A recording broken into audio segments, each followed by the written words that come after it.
최근에 45도 광대 눈 밑 부분을 2mm 정도 갈았습니다. 의사 선생님은 믿을 만한 분인데 갈고 나니 뼈 강도가 약해졌을까 봐 불안합니다. 뼈가 나중에 자라면서 두꺼워질 수도 있나요? 이런 걱정들 많이 하시거든요. 갈아내고 나면 피질골 절골하고 나면은 피질골이 다시 자라나나요? 이런 얘기하고 뭐 광대뼈 갈아내고 나면은 광대뼈가 다시 자라나나요? 이런 얘기들 많이 물어보세요, 사실은. 근데 요거에 대해서 그냥 한마디로 말씀을 드리면요. 이렇게 이해를 한번 해볼까요? 뼈가 요렇게 만약에 내가 뭐 갈아냈는데 요렇게 갈아냈다고 생각해 보자고요. 그러면은 실제 몸 안에서는 어떤 변화가 생기냐면요. 여기는 뼈가 흡수되는 경향이 생기고요. 여기는 뼈가 생기는 경향이 생겨요. 그래서 둘 다 맞는 거예요. 흡수도 되고 생기기도 해요. 그래서 최종적으로는 약간 이런 느낌으로 이제 마무리가 되는 경우가 많죠. 자, 근데 지금 요런 경우는 좀 다른 경우예요. 예를 들면 뼈가 이렇게 있었는데 내가 여기를 이렇게 갈아버렸다 이거예요. 그러면은 이 갈아내고 나서 이 피질골이 얇아지거나 해면골이 노출이 되면, 그러니까 제가 항상 얘기 드리죠. 뼈는 두 층으로 돼 있다고. 피질골하고 해면골. 닭뼈 생각하시면 돼요. 아, 닭뼈. 닭뼈 보면 겉에 하얀 거 있고 속에 뭐 골수 차 있는 것 같은 거 있잖아요. 밤색으로 된 거. 그게 해면골이거든요.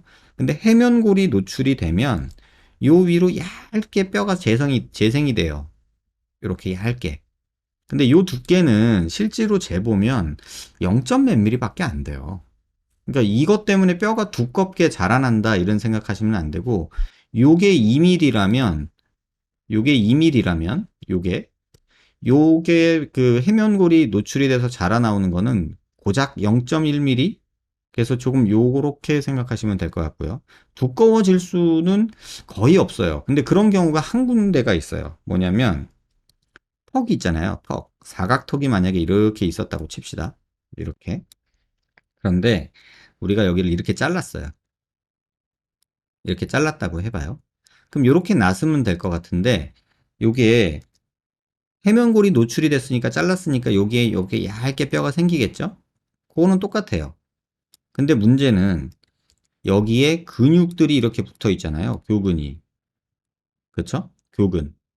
그러면 이 교근 끝에 여기에는 근육 끝에는 인대가 있어요. 그리고 그 인대는 골막하고 굉장히 붙어 있고, 그러면 골막이 제일 집중적으로 분포되어 있는 곳이기도 해요. 뼈에 붙어서. 그러면 요 인대 골막에서 뼈가 생성이 돼요. 그래서 최종적으로는 어떻게 얘가 났냐면 빨간색으로 절골을 해도, 이렇게 빨간색으로 절골을 해도, 자 보세요. 여기서 빨간색으로 이렇게 절골을 해도 최종적으로는 낫는 모습이 1차적으로는 이렇게 뼈가 얇게 생겨요. 그러다가 나중에 이 인대나 이런 것들의 힘에 의해서 뼈가 이렇게 가골이 삐죽삐죽삐죽 이렇게 생겨요. 이건 뼈가 커지는 게 아니라 길어지는 거죠. 약간 밑으로 안쪽으로 생겨요. 턱뼈가 이렇게 있다면 밑으로 안쪽으로 생겨요. 그래서 외형상의 변화는 없는데 만져보면 조금 가시처럼 돋아난 뼈가 보이기는 해요. 근데 이렇다고 두꺼워지는 건 아니에요. 그래서 흡수된다고 했는데 갈았던 뼈들은 붙는 건가요?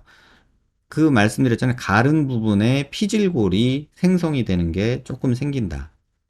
광대뼈 눌러주면 뼈 강도가 세질까요? 이런 생각 하지 마세요. 뼈 건드려봤자 계속해서 염증 반응 생기면서 뼈는 조금 더 푸석푸석거리면서 약해지더라고요. 눌러주는 건 의미가 없고요. 운동에서 뭐 그 뼈 골격 있잖아요. 그리고 그 사지 몸통에 스켈레탈 본이라고 하거든요. 그 체중을 뭐 지탱하고 우리 몸을 유지하는. 그런데 얼굴뼈는 막성뼈예요. 그래서 이 막성뼈는 그런 자극에 의해서 변화된다고 굵어지거나 그러지 않고요. 그 표면만 살짝 다쳐요. 그래서 그렇게 생각하지 마시고요. 그래서 이런 거는 하지 마세요. 광대뼈 눌러주거나 이런 거는 하지 마세요. 그리고 약해질까봐 걱정된다 하는데 그런 걱정하지 마세요. 뼈 두께가 2mm 정도 갖고 얼굴이 뭐 약해지고 그러진 않아요. 그래서 그런 걱정은 너무 하실 필요 없다는 거. 앞광대 보형물 수술 후에 눈 밑 지방 재배치 수술 가능한가요? 이렇게 물어보셨는데 할 수는 있는데요. 저는 앞광대 만약에 보형물 수술을 하는데 눈 밑이 볼록하다 그러면은 앞광대 수술하면서 눈 밑 지방을 재배치하자고 해요. 근데 이게 좋은 게 뭐냐면 앞광대 수술할 때 여기까지 다 박리하거든요. 그래서 입 안으로 여기까지 박리해서 입 안으로 지방 재배치를 할 수가 있어요. 그럼 앞광대 수술하면서 지방 재배치를 같이 할 수 있단 말이에요. 눈 밑으로 안 째고 입 안으로. 저도 처음에는 그렇게 안 했는데 하다 보니까 그게 될 것 같아서 했거든요. 근데 그래서 최근에는 앞광대 수술할 때는 대부분 눈이 볼록하신 분들이 많아요. 눈 밑 지방이. 그러면 눈 밑 지방 재배치를 입 안으로 같이 해버려요. 그럼 환자분 회복도 되게 빠르고요. 멍도 없고 되게 좋아요, 오히려. 그래서 저는 같이 하시라고 권해요. 넣어보고 그때도 눈밑지가 개선이 안 되면 한 번 더 눈밑질을 하고 싶어요. 그렇게 할 수도 있는데 지금 상황에서 눈밑 지방이 조금 많다면 앞광대 하면서 같이 하기를 오히려 권해요. 그렇게 하는 게 더 현실적으로 좋을 것 같아요. 안녕하세요. 12년, 15년 전에 이마에 보형물 넣고 보름 전쯤에 피가 차서 무조건 강남 제일 큰 성형외과로 가서 제거 수술했어요. 근데 제거 수술하고 간단하게 한다고 하셨는데 빼기만 하면 된다고 했었는데 빼고 나니까 울퉁불퉁해요. 그래서 이마에 혹이 나 보이는데 나중에 빼고 나서 보니 그게 뼈래요. 그래서 혹이 자란 거래요. 그래서 이걸 없애려면 다 절개해서 뼈를 깎으면 된다는데 이걸 또 두피 절개를 다 하려니까 겁이 나요. 이 얘긴데요. 이런 경우 많아요. 일단 환자분만 있는 건 아니고요. 이거는 실리콘을 대형 병원에 계신 선생님이 이마 실리콘을 많이 경험이 없으신 것 같아요. 이마 실리콘을 넣은 경우에는요, 실리콘에다가 구멍을 뚫어놔요. 그래서 그 구멍 사이사이에 뼈 같은 것들이 자라나와요. 그래서 그게 가시처럼 돋아 있어요. 그래서 단순히 빼기만 하는 게 아니라 그걸 다 정리를 해줘야 돼요. 그래서 얼마 안 됐는 보형물이면 모르겠지만 10년 이상 됐으면은 실리콘을 싸고 있는 피막 주변에 칼슘 침착이 일어나요. 그래서 그게 이렇게 빼고 났을 때 혹처럼 이렇게 있는 게 일반적이에요. 그래서 그 상황을 미리 수술 전에 CT로 확인을 하고 워낙에는 하는 게 옳은 거예요. 그래서 그게 지금 안 돼 있는 상태라서 지금 환자분이 이렇게 된 거고요. 요거를 정리하려면은 일단은 CT 한번 찍어 보시고 이마 쪽에 진짜 뼈인지 아닌지 확인을 해봐야 돼요. 그냥 뭐 만져보고 뼈야 뭐 이렇게 얘기할 건 아니고요. 실제로 이런 경우 굉장히 많습니다. 왜냐하면 저도 그 처음에 개업한 무렵에 지금 제가 97년도에 개업을 했으니까 그때 이후에 지금 생각해 보면은 실리콘 보형물 꽤나 많이 넣었었거든요. 그 무렵엔 또 그게 유행했어요. 뭐 이마에 부채 넣는다고 그랬었잖아요. 그 조혜련 씨가. 그래서 그게 유행을 해서 그때 또 많이 넣었었는데 한 3, 4년 넣다가 안 넣었어요. 그래서 그때 넣은 분들 중에 지금 이제 이렇게 뭐 피가 고이거나 가끔 이렇게 물이 차서 오시는 분들이 간혹 있거든요. 그래서 그분들을 지금 보면은 빼보면 그런 문제가 다 있어요. 이게 실리콘 주변, 막 주변에 이렇게 칼슘이 침착된 경우, 그 다음에 이렇게 가시처럼 돋아있는 그게 생긴 경우, 이런 경우가 다 있어요. 경험이 있으시면 예측을 했을 거고, 그래서 지금은 CT 찍어보고 다 빼고 이렇게 정리하고 이런 식으로 해요. 그래서 이게 아주 뭐 드물고 아주 뭐 잘 안 생기는 그런 거 아니다라는 것만 이해하시면 될 것 같고요. 선생님, 상악 전진술 했는데 살처짐이 발생하는 이유가 뭘까요? 상악 전진에도 탄력 생긴 경우는 못 본 것 같아요. 근데 이건 제 생각인데 상악 전진만 했을까요? 라는 생각이 일단 먼저 들어요. 그러니까 상악 전진을 했다고는 하셨는데 상악 전진만 진짜 했을지 아니면 상악 전진하면서 하악도 뭐 손을 좀 댔을지 그 부분이 제가 조금은 궁금한 부분이에요. 아마도 상악을 전진하면서 하악이 후진됐을 가능성이 크거든요. 대부분 그렇게 수술을 하니까. 그래서 그런 경우라면 지금 말씀하신 것처럼 어 그렇게 조금 처짐이 후진 때문에 생긴 거라고 볼 수 있죠. 그래서 지금 이 내용은 환자분 사진을 봐야 돼요. 진짜로 어떤 상황인지. 어떤 상황에서 그렇게 그런 일이 벌어진 건지 그걸 한번은 확인을 해보는 게 좋을 것 같아요. 그래서 그 내용은 환자분 CT를 보고 수술 내용을 정확하게 확인을 해야 좀 더 정확한 답을 드릴 수 있을 것 같아요. 문득 생각이 든 건데 피부가 확 얇아지는 게 아닌 기간을 두면서 얇아질 테니 윤곽 수술로 남게 된 피부를 귀족 수술이나 융기 수술로 가져올 수 있지 않을까. 이 피부를 뭐 이렇게 띄어가지고 이사를 한다는 얘기잖아요. 이걸 저희가 프리그라프트라고 해요. 근데 그렇게 할 수야 있겠죠, 이론적으로. 근데 띄면 순간 흉터 남잖아요. 그리고 여기다가 넣는 순간 또 째고 들어가야 되니까 거기도 흉터 남잖아요. 그런데 그렇게 떼낸 피부가 또 잘 사냐, 덩어리지는 경우가 많아요. 이런 수술 하죠. 근데 그게 그런 식으로 변수가 많아서 이게 아무데나 그냥 막 갖다 붙일 수 있는 수술은 아니다. 이렇게 이해하시면 될 것 같아요. 근데 이런 고민은 환자분들은 안 했으면 좋겠어요. 개인적으로는. 왜냐면 이거 성형외과 100년 정도 된 역사에서 많은 의사들이 이거를 얘기를 했을 텐데, 고민을 했을 텐데, 그래도 나름 또 똑똑하다는 애들이 의사하고, 그 중에서도 또 좀 이렇게, 센스 있는 애들이 성형외과를 하거든요. 조금, 좀, 이렇게 좀 생각이 튀는 애들이. 그러면 걔네들이 환자분이 생각하는 거 정도 100년 동안 전 세계의 수많은 성형외과 의사들이 생각을 못 해봤을까? 한번 요 생각을 한번 해보세요. 그럼 충분히 해봤을 것 같다는 생각 안 드세요? 그래서 제 생각은 그래요. 그래서 그런 식의 생각은 좀 의사들에게 좀 남겨주시면 어떨까라는 생각이 개인적으로는 좀 들어요. 왜냐면 이러다가 4차원 의학이 나오더라고요. 원장님, 치아 교정 중이면 교정 다 끝나고 사각턱 수술 받는 게 맞나요? 요런 질문 되게 많거든요. 교정 중인데 무슨 수술해도 돼요? 교정 중인데 무슨 수술해도 돼요? 이런 거 있잖아요. 사실은 상관없어요.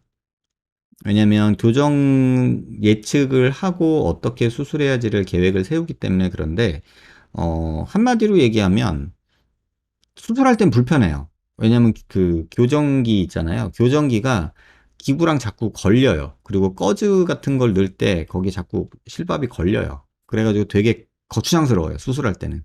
근데 수술을 못하는 건 아니에요. 그래서 제 생각은 교정하고 불편할 때 수술해놓고 같이 회복하고 나중에 교정기 떼을 때 붓기 빠져서 멀쩡한 게 더 좋지 않을까? 이런 생각을 해요. 만약에 저라면, 제가 환자라면 저는 이렇게 매는 한 번에 맞자주의거든요. 그러니까 치아 교정도 하고 사각턱 수술도 저 같으면 한꺼번에 할 것 같아요. 상악 전방으로 이동하는 양악은 어떤가요? 이거에 대해서 조금 이해를 하셔야 되는 게 중안면부 함몰이라는 건요. 여기서부터 여기까지가 함몰인 거예요. 그죠? 근데 상악은요, 전지는 여기서부터 여기만 움직여요. 요걸 이해하셔야 돼요. 그래서 여기만 나와서 될 정도면 괜찮은데, 사실은 중안면부라는 거는 여기까지 더 나와줘야 되거든요. 그러니까 한계가 있죠. 그래서 그런 수술이 그러면 없냐? 있어요. 이게 르포1이라는 게 우리가 양악이라는 거에서 상악 전진을 시키는 거고요. 르포2라고 그래가지고 요렇게 잘라가지고 하는 수술이 또 있어요. 그리고 루포3라고 해가지고 요렇게까지 잘라가지고 하는 수술이 있고요.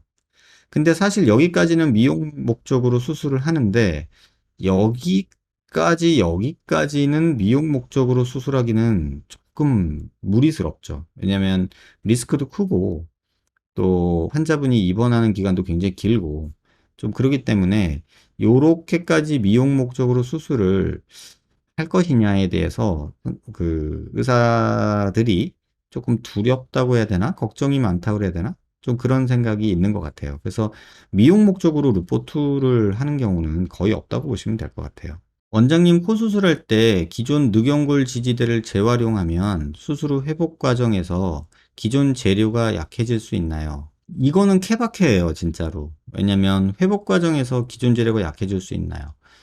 재활용하는 경우 많거든요. 근데 재활용하는 경우에도 연골 상태를 보고 활용해요. 예를 들면 저 같은 경우는 비중격이 만약에 코 여기 지지대에 사용이 됐어. 근데 재수술하려고 열어봤는데 비중격이 흡수되고 어쩌고저쩌고 하면서 조금 부스러진 느낌이 들어요. 그러면 그거를 버리지 않고 코끝에 이식할 때 써요. 그러니까 재활용을 하죠. 근데 여기에 늑연골이 들어있어. 그래서 열어봤더니 아주 탄탄하게 잘 있어. 그럼 그걸 다시 쓰기도 해요. 그래서 그냥 두는 경우도 있고, 또 코끝 수술 자체는 제대로 돼 있어. 그러면 여기는 손 안 대고 완전히 분리하고 해체하지 않고 그냥 실리콘 콧대만 다시 모양 잡아주고 코끝만 조금 만져주는 그런 수술을 할 수도 있어요. 그래서 이거는 그냥 진짜 케바케고 환자분 케이스에 따라서 환자분 수술하고 열어봤을 때 상태에 따라서 음, 다양하게 변수가 있어요. 그래서 이런 말을 조금 뭐 환자분 입장에서는 듣기 불편할 수 있는데 수술하다가 가끔 가다가 아이씨 똥 밟았다 이런 경우 있어요. 이게 뭐냐면 그냥 환자분 말만 듣고 간단하게 생각하고 수술하러 들어갔는데 안에가 완전히 난리가 나 있는 경우가 있어요. 그럼 그거 다 분해해가지고 다 다시 재조립해야 되거든요. 그러면 수술 시간이 엄청 길어져요. 그리고 고생스럽고. 그래서 어떤 제가 뭐 수술하면서 저희 직원하고 농담 삼아서 야, 이씨, 똥 밟았다, 야, 이씨, 이렇게 얘기하는 경우도 있고, 또 어떤 날은, 오늘은 날로 먹었네? 이런 날도 있어요. 되게 걱정 많이 하고 들어갔는데 너무나 멀쩡할 때가 있어요. 그러면 또, 오늘은 날로 먹었네? 이럴 때가 있어요. 그래서 그런 경우들이 있다. 그 정도만 생각하시고 케바케다. 이렇게 이해하시면 될 것 같아요. 교정 중에 광대 축소 가능한가요? 아까 질문이랑 똑같죠? 사각턱이나 뭐 사각턱이나 광대 축소술이나 가능은 해요. 그런데 뭐 수술할 때 꺼즈 때문에 조금 불편한 게 있다 뿐이지 다른 건 없습니다. 복코 개선이 안 된 것 같습니다. 저는 코끝 쪽 연골이 크다고 들었습니다. 저 같은 경우는 옆모습은 날렵하게 되어 있고 앞모습은 저렇게 수술 전이랑 큰 차이가 없습니다. 개선은 불가능할까요? 수술 후 7주 차입니다. 이게 수술 전 모습이시고요. 이게 정면 모습인데 사실 이거 복코도 아니에요. 이 정도를 복코라고 하면은 큰일 나죠. 근데 환자분 코가 낮은 거예요. 이때는. 이때 상황은 그냥 코가 낮은 코였고 이때는 낮아서 넓어 보인 거였고 그 다음에 수술 후 사진을 보면요. 높아졌거든요. 굉장히 오똑하게 높아졌죠. 근데 정면에서 봤을 때 여기가 동그란 느낌 이거를 본인이 싫어하시는 것 같아요. 그죠? 요런 거. 그죠? 근데 우리가 코를 만들 때 여기에서 이런 느낌으로 만들기도 해요. 요렇게, 요렇게, 요렇게, 요렇게 육각형을 만들려고 노력을 하거든요. 그래서 요런 게 겉으로 드러나는 약간 이런 각진 모습, 요런 게 있어야 된다고 저는 생각을 해요. 근데 지금 모습 보면은 그닥 복코는 아니에요. 이게 조금 더 뾰족하니 높고 싶다 하시면 뭐 코의 끝에 있는 연골을 이 좌우 폭을 조금 줄이시면 돼요. 그러니까 연골을 만약에 이만한 게 이렇게 넓게 보통 넣거든요. 근데 이렇게 넣는 게 아니라 그냥 동그랗게 넣는 게 환자분은 더 좋았던 거죠. 그리고 그냥 개인적으로 조언을 드리면 이거 복코 아니에요. 지금도 나쁘지 않은 것 같거든요. 그래서 너무 본인이 복코라는 생각은 안 하셨으면 좋겠어요. 다만 조금 아쉬운 건 이 비주가 조금 아쉬운 부분은 있어요. 여기가 조금 이렇게 되면 더 좋지 않았을까? 이런 생각은 있어요. 남자분이니까. 여기가 너무 이렇게 쑥 들어간 느낌이 있어서. 그래서 요렇게 좀 생각하시면 좋을 것 같아요.